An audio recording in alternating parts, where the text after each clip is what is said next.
দেখুন আমার চীনা হাঁসগুলো কি খাচ্ছে। চীনা হাঁস কিন্তু পাকা ফল খেতে খুবই পছন্দ করে, বিশেষ করে হলুদ যেসব ধরনের ফল থাকে এবং মিষ্টি জাতীয় ফলগুলো খেতে এরা খুব পছন্দ করে।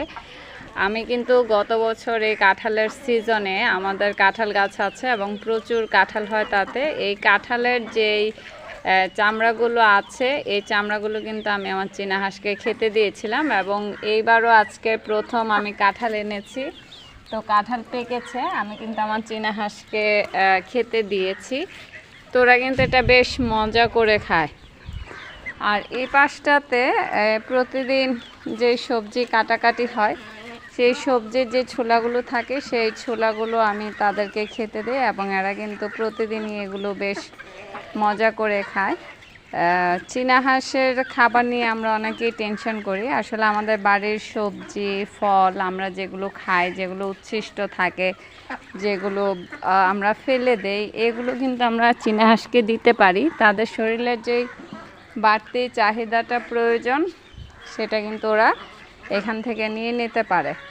এবং আমার এখানে অনেকগুলো নতুন হাঁস আছে, ওরা এখনও কাঁঠাল খাওয়া শিখেনি, তবে আশা করি যে আগামী কয়েকদিনের মধ্যে এরা কাঁঠাল খাওয়া শিখে নেবে, যে সবজিটা কি মজা করে খাচ্ছে।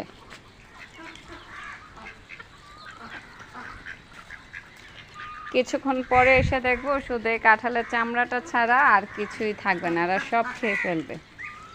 এই যে সবজিটা খাচ্ছে এরা,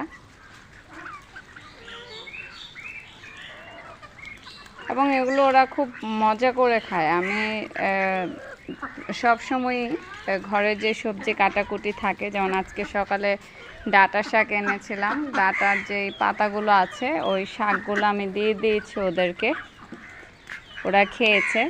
এখন আবার এই সবজি কাঁঠাল দিলাম, তারপরে আবার দিব ভাত আছে কিছু ঘরে, ওই ভাতের মার এগুলো আমি খেতে দিব কিছুক্ষণ পরে।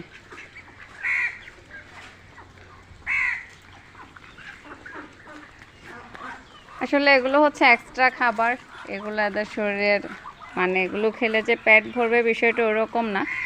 আমি এগুলো খাওয়ানোর পর